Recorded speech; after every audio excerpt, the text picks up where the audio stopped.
Hello students, welcome back to our YouTube channel SSC by Sonu. तो जैसा कि आप सभी जानते हैं कि हमारा और आपका ये जो सफर है ये क्लास 12 सेमेस्टर 3 और सेमेस्टर 4 से शुरू हुआ था। एग्जाम के दिनों में हम लोगों ने सेमेस्टर 3 और सेमेस्टर 4 का एग्जाम के समय काफी सारे इंपॉर्टेंट क्वेश्चन को ब्रह्मास्त्र सीरीज को हम लोगों ने इस चैनल पे किया था और आप सभी का बहुत ही ज्यादा सपोर्ट हमारे इस चैनल को मिला, जिससे मोटिवेट होकर के हम इस चैनल पे और भी बहुत सारे कॉलेज के बीकॉम के कोर्सेज के कई सेमेस्टर के वीडियो हम धीरे धीरे करके अपलोड करते हैं। तो हमने सोचा जिन लोगों के सपोर्ट से हमारा ये चैनल ग्रो हुआ आगे की तरफ क्लास 12 में, उनके लिए भी कुछ वीडियो बनाया जाए। और चलिए, आज आप लोग क्लास 12 पास करके बीकॉम में आ चुके हैं और कॉलेज में आप लोगों को एक अलग ही फीलिंग्स रहेगा, क्योंकि सभी का जो होता है कॉलेज जाने का बहुत शौक होता है और आप लोग का भी कॉलेज शुरू हो गया है, तो उम्मीद करते हैं आप लोगों को भी अच्छा लग रहा होगा।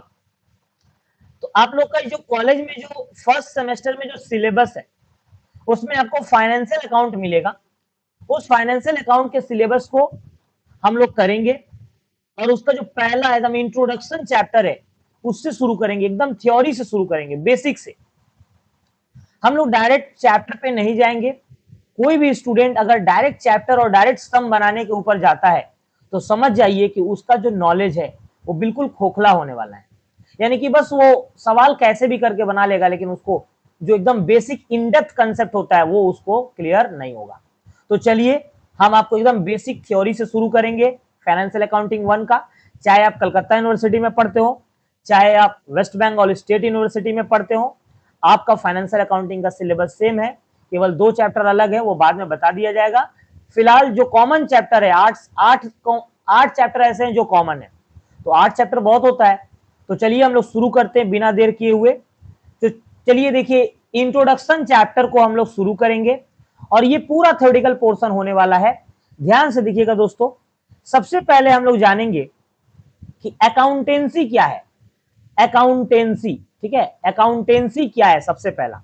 तो देखिए क्या लिखा है, accountancy is the science and art of recording, science and art of recording and classifying the business transactions of financial nature. Accountancy एक साइंस है और साथ ही साथ क्या है, आर्ट है। किस चीज का आर्ट है, तो रिकॉर्ड करने का, art of recording, art of recording, record करने का एक कला है, आर्ट। एंड क्लासिफाई, जिसके अंदर क्लासिफाई किया जाता है, अलग अलग किया जाता है, किसको, the business transactions, business transactions को अलग किया जाता है दोस्तों, of financial nature. Business transaction कैसे नेचर के, जो फाइनेंशियल नेचर को, फाइनेंशियल नेचर किसको बोला जाता है, जिसका संबंध मनी से जुड़ा हुआ हो, यानी कि जिस ट्रांजेक्शन का रिलेशन पैसा से जुड़ा है उसको हम लोग फाइनेंशियल ट्रांजेक्शंस बोलते हैं। तो accountancy is the science and art of recording, classifying the business transaction of financial nature and art of preparing. साथ ही साथ अकाउंट्स क्या है, एक कला है प्रिपेयर करने का, बनाने का। क्या बनाने का कला है, the brief and analytical statement, छोटा में और टू द पॉइंट एक विवरण स्टेटमेंट बनाने का कला है, for those have to take correct decision about business affair. और उस स्टेटमेंट के बेस पे, वो स्टेटमेंट का नाम क्या है आपको पता होगा, फाइनेंशियल स्टेटमेंट, जिसको फाइनल अकाउंट बोला जाता है। उस स्टेटमेंट के बेस पे एक बिजनेस जो है वो करेक्ट डिसीजन ले पाता है। तो अकाउंटेंसी क्या है दोस्तों, accountancy is the science and art of recording and classifying the business transactions of financial nature and also the art of preparing the brief and analytical statement for those have to take correct decision about business affair। ठीक है, जिससे business जो होता है एक correct decision लेता है। उम्मीद करते हैं आप अकाउंट्स का डेफिनेशन समझ गए होंगे। चलिए आगे देखते हैं। फादर ऑफ अकाउंटेंसी, इस दुनिया में हर किसी का अस्तित्व है तो उसके पिता से है, चाहे वो इंसान हो या कोई, हर किसी का अस्तित्व उसके पिता से ही शुरू होता है। तो आइए, अकाउंटेंसी का भी अस्तित्व उसके पिता से शुरू होता है। फादर ऑफ अकाउंटेंसी जो कि कौन है, बचपन में आपने पढ़ा होगा जब आप छोटे छोटे बच्चे हुआ करते थे। सर छोटे बच्चे नहीं सर, अरे कॉमर्स के छोटे बच्चे हुआ करते थे भाई, लुका पैसियोली। फादर ऑफ अकाउंटेंसी कौन है, लुका पैसियोली, जिनका जन्म कब हुआ था? 1447 एडी में हुआ था, 1447 ईस्वी में हुआ था, ठीक है। और ये कब मरे थे, यानी कि उनका डेथ कब हुआ था? तो 1517 एडी में, यानी कि 1517 एडी में लुका पैसियोली का डेथ हुआ था। कहां के थे? इटालियन फिलोसफर थे, इटालियन, ठीक है, इटालियन, इटली के रहने वाले थे। यानी कि अकाउंट्स का जन्म किस देश में हुआ? इटली में। किसने, किसके द्वारा? इसके फादर कौन है? लुका पैसियोली। और लुका पैसियोली ने जिस प्रिंसिपल को डिजाइन किया, जिस प्रिंसिपल को डेवलप किया, उस प्रिंसिपल का नाम है दोस्तों डबल एंट्री सिस्टम। क्या नाम है? डबल एंट्री सिस्टम, ठीक है। आइए अगला हम लोग देखते हैं। अगला हम लोग का टॉपिक है बिजनेस ट्रांजेक्शन्स। किसको बोला जाता है? बिजनेस ट्रांजेक्शन्स, व्यावसायिक लेन देन। तो हमने आपको बताया ना कि ट्रांजेक्शन का मतलब मतलब ऐसा लेन देन जिसका रिलेशन मनी से हो, मॉनेटरी टर्म्स में मेजर किया जा सके। It can be express in terms of money, जिसको हम मनी के रूप में मेजर कर सके, उसको बिजनेस ट्रांजेक्शन बोला जाएगा। It means, business transaction means a financial transactions entered into by two parties। मतलब बिजनेस ट्रांजेक्शन का मतलब होता है फाइनेंशियल ट्रांजेक्शन, जिसमें कम से कम कितने पार्टी होने चाहिए दोस्तों? 2 पार्टीज। कम से कम 2 पार्टी तो चाहिए ही, तभी जाके आप बिजनेस ट्रांजेक्शन कर पाएंगे। अब आप सोचिए ना, हम अगर बोल रहे हैं कि हम अपना इस हाथ से पेन इस हाथ को बेच दे रहे हैं, ये कौन सा ट्रांजेक्शन हुआ? ये ट्रांजेक्शन नहीं हुआ। 2 लोग तो चाहिए ही, खूब कम। Entered into by 2 parties and recorded in the books of accounts, और वो बुक्स ऑफ अकाउंट्स में रिकॉर्ड होना चाहिए। तो business transaction refers to the financial transaction entered into by 2 parties and recorded in the books of account. और सबसे main चीज, it express in terms of money.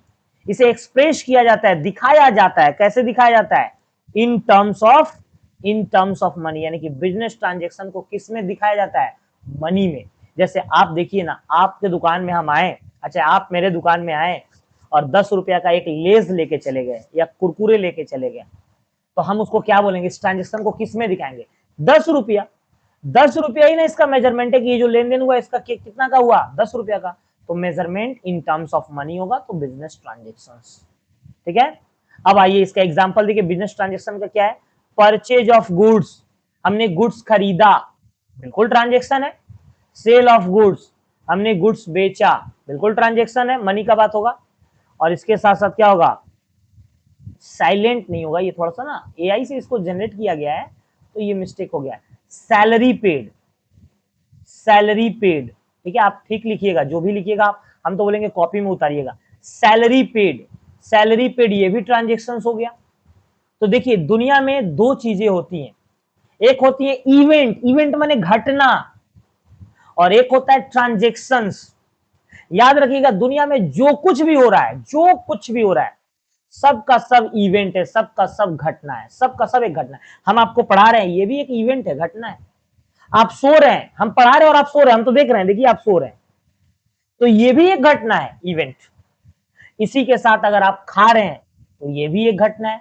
यानी कि दुनिया में जो कुछ हो रहा है सब इवेंट है, लेकिन इसी इवेंट में कोई कोई इवेंट बीच बीच में क्या है, ऐसा बहुत सारा इवेंट है जो इवेंट होने के साथ साथ ट्रांजेक्शन्स भी है, क्योंकि उस इवेंट में पैसा कब आता जाएगा। तो जिस इवेंट में पैसा कब आता जाएगा वो इवेंट तो है, लेकिन साथ ही साथ क्या है, वो ट्रांजेक्शन है। जैसे मान लीजिए 2 मिनट के लिए कि हम गुड्स बेचे, हमने गुड्स बेचा, इवेंट है। सेल करना भी तो एक इवेंट है, लेकिन बात पैसा का आ गया ना, तो इवेंट होने के साथ साथ वो ट्रांजेक्शन भी है। लेकिन हम दुकान में बैठ के खाना खा रहे हैं, इवेंट है, लेकिन ट्रांजेक्शन नहीं है। तो घर से नाश्ता आया, नाश्ता कर रहे हैं, ट्रांजेक्शन नहीं है। तो हर कुछ इवेंट है, जो हो रहा है इवेंट है, लेकिन उसी इवेंट में बीच बीच में छिपा हुआ है क्या? ट्रांजेक्शन, ठीक है। तो ध्यान रखिएगा इस बात का। अब देखिए एक लाइन इंपॉर्टेंट लिखा हुआ है, इसको समझिए। All transactions are event. जितने भी ट्रांजेक्शंस है, जितने भी लेन देन है, जितने भी लेन देन ऐसे हैं जिनका संबंध पैसा से है, वो सब के सब इवेंट है, सब के सब घटना है। यानी कि दुनिया में हमने तो कहा ना, दुनिया में जो कुछ भी हो रहा है घटना है।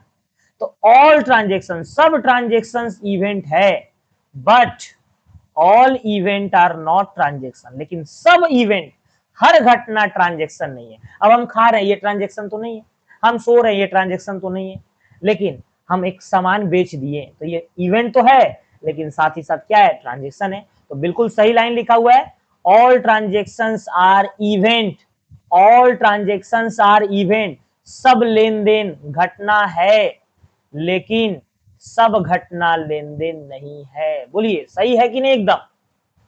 मैं आपको एक और वाक्य बता देता हूं इसके ऊपर, सब नेता गुंडा है, सब नेता, हमारे देश में जितने भी नेता हैं, नेता, सब नेता क्या है, गुंडा है, लेकिन हर गुंडा नेता नहीं है, हर गुंडा नेता नहीं है। बोलिएगा दोनों कितना सिमिलर है, कितना मतलब मैच खा रहा है, कमेंट बॉक्स में जरूर जवाब दीजिएगा। मैंने जो कहा सही कहा कि नहीं।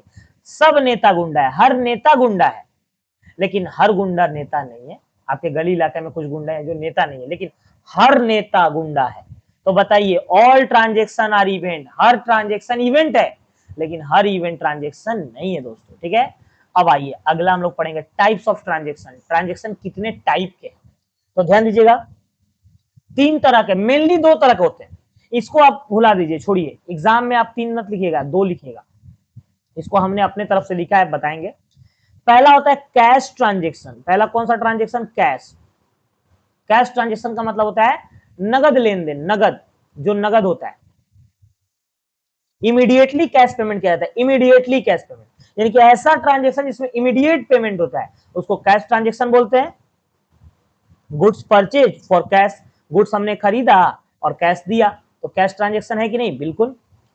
क्रेडिट ट्रांजेक्शन, उधार लेन देन, उधार लेन देन, उधार लेन देन किसको बोलते हैं, जिसमें लेटर डेट पे पेमेंट होता है, लेटर यानी कि बाद में। तो गुड्स परचेज फॉर क्रेडिट, हमने सामान उधार में खरीदा, बाद में पेमेंट करेंगे, उसको क्रेडिट ट्रांजेक्शन बोलते हैं।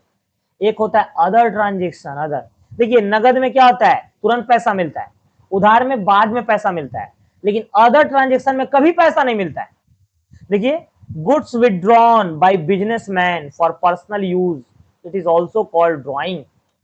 अगर बिजनेस से बिजनेसमैन, हम बिजनेसमैन है, हम अपने बिजनेस से अगर गुड्स निकाल ले या कुछ भी कैश निकाल ले अपने पर्सनल यूज के लिए, तो फिर क्या ये कैश ट्रांजेक्शन है। क्या हम अगर कुछ, मान लीजिए मेरा एक चाय दुकान है, मान लीजिए ये मेरा चाय दुकान है, ये मेरा चाय दुकान है, हम इसमें से एक कप चाय निकाल ले, एक कप चाय निकाल ले पीने के लिए, खुद पीने के लिए, तो क्या हम पॉकेट से पैसा निकाल कर डालेंगे, नहीं, कैश ट्रांजेक्शन नहीं। क्या हम अपने बिजनेस को बोल देंगे कि भाई 4 दिन बाद भाई हम आपको पैसा दे देंगे, नहीं, बिल्कुल नहीं। ना कैश ना क्रेडिट, इसीलिए इसको किस में डाला गया, अदर ट्रांजेक्शन। हालांकि एग्जाम में जब पूछा जाए तो दो ही बताना है, कैश और क्रेडिट। तो अदर ट्रांजेक्शन क्या है, goods withdrawn bye businessman for personal use, it is also called drawing. आपने पढ़ा होगा 11-12 में ड्रॉइंग। आइए अगला हम लोग देखते हैं, गुड्स किसे कहते हैं, गुड्स, ध्यान दीजिएगा गुड्स के बारे में, गुड्स किसे बोला जाता है। Goods are the physical item of trade, business का जो फिजिकल आइटम है, भौतिक वस्तु है ट्रेड का, उसको गुड्स बोला जाता है, ठीक है। और goods are the different from different businesses, goods are the different for different businesses. Goods जो होता है अलग अलग बिजनेस के लिए अलग अलग होता है, अलग अलग बिजनेस के लिए गुड्स क्या होता है, अलग अलग होता है। आइए एक एग्जांपल से हम समझाने का आपको कोशिश करते हैं कि कैसे अलग अलग बिजनेस के लिए अलग अलग गुड्स होता है। देखिए मान लीजिए गुड्स जो है अलग अलग बिजनेस के लिए अलग अलग होता है, कैसे, ध्यान दीजिएगा यहाँ पे दोस्तों। मान लीजिए कि ये एक दुकान है, एक शॉप है, ये ग्रोसरी शॉप है, ग्रोसरी, जिसमें आटा दाल चावल तेल ये मिलता है। ये एक दुकान है जो मेडिकल दुकान है, मेडिकल शॉप है, मेडिकल, मेडिकल शॉप है। तो यहाँ क्या मिलेगा, यहाँ आटा दाल चावल तेल मिलेगा नहीं, यहाँ मेडिसिन मिलेगा, यहाँ मेडिसिन मिलेगा। ये एक फर्नीचर है, फर्नीचर का दुकान है, फर्नीचर, फर्नीचर का शॉप है। तो यहाँ क्या दवा मिलेगा नहीं, यहाँ पे फर्नीचर मिलेगा। और मान लीजिए एक बाइक का शोरूम है, बाइक का शोरूम है, तो यहाँ क्या मिलेगा, बाइक मिलेगा, बाइक शोरूम है, तो बाइक शोरूम में क्या मिलेगा, बाइक। देखिए अलग अलग चार बिजनेस, अलग अलग बिजनेस के लिए गुड्स अलग अलग हुआ कि नहीं, सही सही बताइएगा। इसके लिए गुड्स आटा दाल चावल तेल, इसके लिए मेडिसिन, इसके लिए फर्नीचर, इसके लिए बाइक, इस सब उसके लिए गुड्स हो गया, एसेट्स नहीं हुआ, गुड्स, गुड्स हो गया, ठीक है। तो गुड्स अलग अलग बिजनेस के लिए अलग अलग हुआ, ठीक है। आइए इसके बाद हम लोग देखते हैं परचेज का मतलब क्या होता है सर? परचेज का मतलब कौन नहीं जानता है सर? परचेज माने खरीदना। यही सब तो पढ़ पढ़ के आपका नॉलेज खोखला हुआ है 11-12 में। आपका जो बेस कमजोर हुआ है ना, यही सब पढ़ाई पढ़ के हुआ है कि सर परचेज माने खरीदना। यही एकदम गलत है। देखिए इधर, the term purchase is use for purchase of goods for resale और for producing finish product. Purchase word का इस्तेमाल गुड्स के परचेज के लिए होता है। किसके परचेज के लिए? गुड्स के परचेज के लिए। फॉर रीसेल, रीसेल क्यों सर? जब हम गुड्स खरीदते हैं ना, तो अगला हमको सेल कर रहा है गुड्स, और बाद में हम सेल करेंगे तो रीसेल ना। तो the term purchase is use for purchase of goods for resale, या तो सेल कर देंगे, अगर कच्चा माल रहेगा तो प्रोड्यूसिंग करेंगे किसमें? फिनिश प्रोडक्ट में। Which are to be sold, जिसको बेचेंगे। इट्स इंक्लूड, इसमें दोनों चीज होता है, कैश और क्रेडिट बेसिस। यानी कि परचेज कैश बेसिस भी हो सकता है, नगद में, और उधार में भी हो सकता है। तो याद रहे, परचेज मतलब खरीदना वाला पढ़ाई छोड़ दीजिए। मन से पढ़ना है तो मन से पढ़िए, वरना क्या फायदा रट के पास होने का। ठीक है। तो the term purchase is use for purchase of goods for resale और producing finish product which are to be sold. यानी कि आज से कसम खा लीजिए, जब भी हम परचेज बोलेंगे तो आप समझ जाइएगा किस चीज का परचेज? गुड्स का परचेज। माने जो बिजनेस जिस चीज में डील करता है, जिस चीज में, जैसे मान लीजिए अगर मेडिसिन दुकान वाला बोला हमने परचेज किया, तो समझ जाइए मेडिसिन का परचेज बोल रहा है, आपको डिटेल में बताना ना पड़े। मेडिसिन। एक ग्रोसरी शॉप वाला बोला हमने परचेज किया, तो क्या किया होगा? आटा, दाल, चावल, तेल। बाइक का शोरूम वाला बोल रहा है अरे हम 20 लाख का परचेज किए, तो क्या मेडिसिन परचेज किया? नहीं। समझ जाइए, तो परचेज वर्ड का इस्तेमाल गुड्स के परचेज के लिए होता है। जब भी परचेज बोलेंगे तो समझ जाना किस चीज का परचेज? गुड्स का परचेज। ठीक है। आइए अगला देखिए, सेल। सर सेल माने बेचना, फिर वही बात, एकदम फालतू कंसेप्ट नहीं। सेल माने बेचना। The term sale is use for sale of goods. जो टर्म सेल है ना, वो सेल ऑफ गुड्स के लिए यूज होता है। आज के बाद जब बोलेंगे परचेज तो गुड्स का परचेज, और जब बोल देंगे सेल, गुड्स का सेल। अगर बाइक का शोरूम वाला बोल दिया हमने आज 10 लाख का सेल किया, तो क्या हाथी घोड़ा बेच दिया? नहीं, बाइक बेचा, क्योंकि बाइक उसके लिए गुड्स है। मेडिसिन वाला बोला आज हमने 40,000 का बेचा, तो क्या बाइक बेच दिया? नहीं, मेडिसिन उसके लिए गुड्स है। तो सेल का मतलब गुड्स का सेल, गुड्स का sale which are dealt by the firm, firm जिसमें डील करता है। It's include both cash basis and credit basis. Clear? एकदम। चले आगे, देखिए स्टॉक। आइए देखते हैं स्टॉक का मतलब क्या होता है दोस्तों। स्टॉक किसको बोला जाता है? ध्यान सुनिएगा।